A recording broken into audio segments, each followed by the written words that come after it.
There's not time this morning to explain to you how the Reverend Dr. Martin Luther King Jr., a black male Baptist minister who would have been 82 years old yesterday, became a shaping influence in my life, my ministry, and indeed in my theology.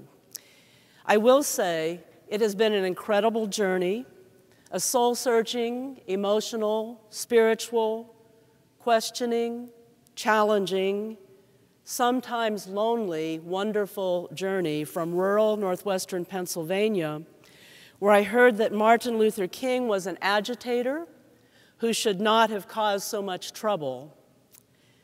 From there to understanding diversity is the only way of life. Genuine interracial, intercultural relationships and community are the places where I am the absolute happiest, and that transformative intercultural communities of faith are likely the only hope for the future of the church in North America. I suppose one reason my life, indeed all of our lives, whether we like it or not, are intertwined with Martin Luther King is because all of us are inextricably connected and linked to one another. In a society priding itself on independence, self-sufficiency, and the illusion of being self-made persons, we really are, as much as we resist the fact, truly interdependent beings who grow little by little into greater wholeness as we experience the full range of the diversity of life available to us in relationships with one another. Martin Luther King recognized our undeniable interdependency, putting it this way: strangely enough, I can never be what I ought to be until you are what you ought to be. And you can never be what you ought to be until I am what I ought to be. This is the way the world is made. I didn't make it that way, but this is the interrelated structure of reality. Sometimes in our interrelated connectedness to one another, one person or maybe a few persons emerge who have a major impact on our lives, drawing us into places where God is calling us to be. And this is the kind of legacy King left to each one of us: to see things for what they really are, to step into the places God is calling us, to be what we ought to be, to do what we ought to do, to help others do the same.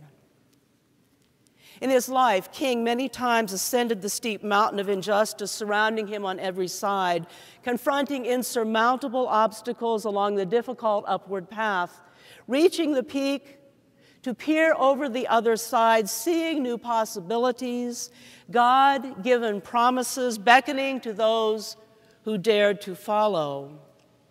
King's frequent use of mountaintop imagery is reminiscent of the story of Moses and exile and a promised land of justice lying beyond. Moses numerous times found himself on the mountaintop as he led his people from slavery through the rugged, dangerous wilderness for 40 years until they stood at the edge of the promised land, the dawning of a new day about to spring forth,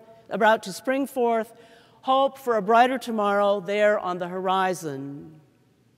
Moses could look back, seeing how God had brought the people over a long, hard path, the path shaping them into God's people as they moved toward freedom with God always by their side.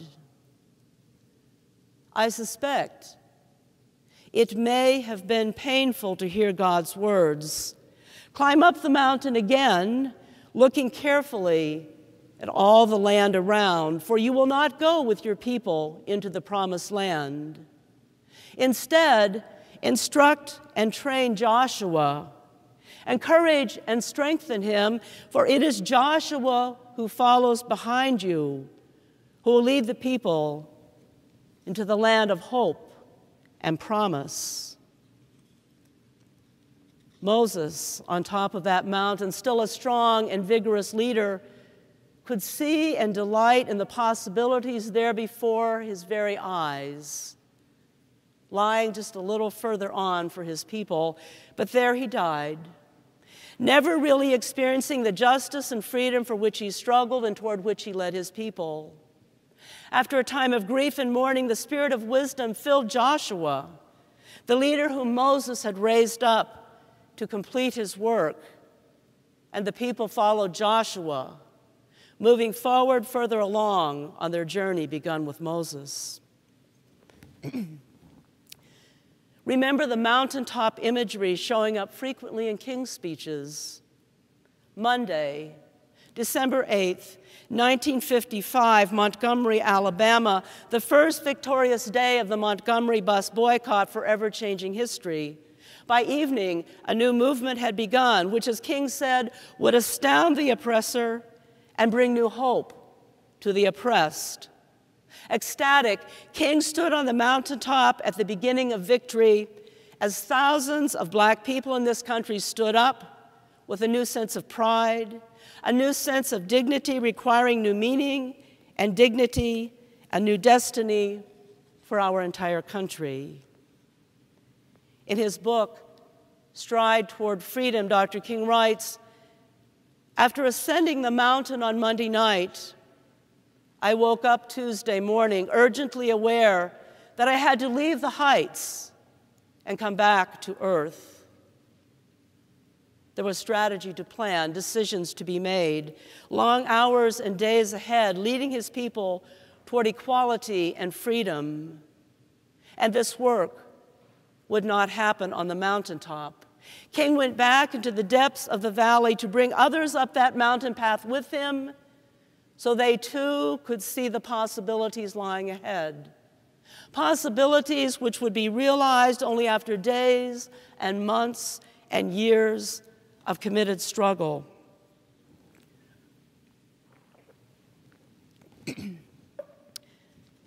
1964, Oslo, Norway, the Nobel Peace Prize.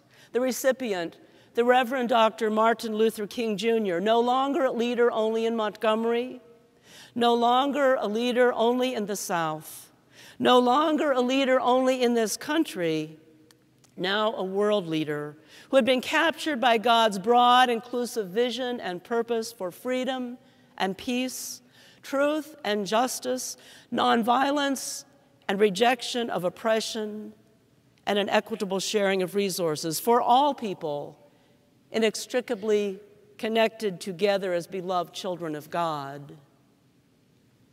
Again, King, now a world leader, was at the peak of the mountain, looking over to see the promised land, a new day, a new hope for a brighter tomorrow.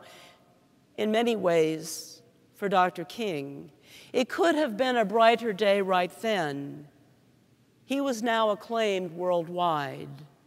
But looking back down the mountain into the valley below, he saw not only the stony road over which he had trod, he saw millions still in the valley, needing someone to lead them up the mountain to see what really was possible, to experience the hope just up ahead a little further along.